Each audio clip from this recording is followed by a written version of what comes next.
جہاں میں جاتی تھی اگر میں بس 2 لفظ بولتی تھی نا، لوگ مڑ کے دیکھتے تھے، آپ رخسانہ جی ہیں، رخسانہ جی بھی ہیں، ریڈیو میں ہے نا، آپ پیام صبح کرتی ہیں۔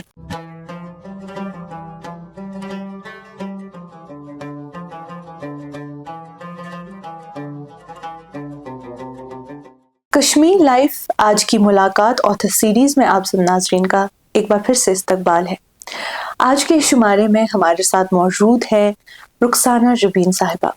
یہ ایک ایسی شخصیت ہے جنہوں نے 42 سال کے طویل کریئر میں رائٹنگ اور براڈ کاسٹنگ فیلڈ میں کافی حد تک کنٹریبیوٹ کیا ہے۔ انہوں نے آل انڈیا ریڈیو، جو کہ پہلے ریڈیو کشمیر نام سے جانا جاتا تھا، میں اپنی خدمات انجام دی ہے اور 2015 میں یہ بطور اسٹیشن ڈائریکٹر ریٹائر۔ اس کے علاوہ انہوں نے کشمیری اور اردو ادب میں کافی حد تک کنٹریبیوشن دیا ہے۔ تو آج کی اس ملاقات میں ہم ان سے بات کریں گے اور جانیں گے ان کے شاندار سفر کے بارے میں۔ رخسانہ جی، آپ کا اس شمارے میں خیر مقدم ہے۔ شکریہ، بہت بہت شکریہ۔ رخسانہ جی، میرا پہلا سوال آپ سے یہی رہے گا کہ آپ ہمیں اور آڈینس کو اپنی ابتدائی زندگی کے بارے میں کچھ بتائیں، اور جو سری نگر میں آپ کا بچپن گزرا اس بارے میں تھوڑا بتائیں۔ میں سری نگر کا جو شہر خاص جس کو ہم کہتے ہیں نا، ڈاؤن ٹاؤن، جی، نوہٹا کے ایڈجسنٹ ایک علاقہ ہے خواجہ بازار، خواجہ نقشبند صاحب کی جہاں زیارت گاہ ہے، جی، وہاں پیدا ہوئی ہوں خواجہ بازار میں۔ یہ 1955 کی بات ہے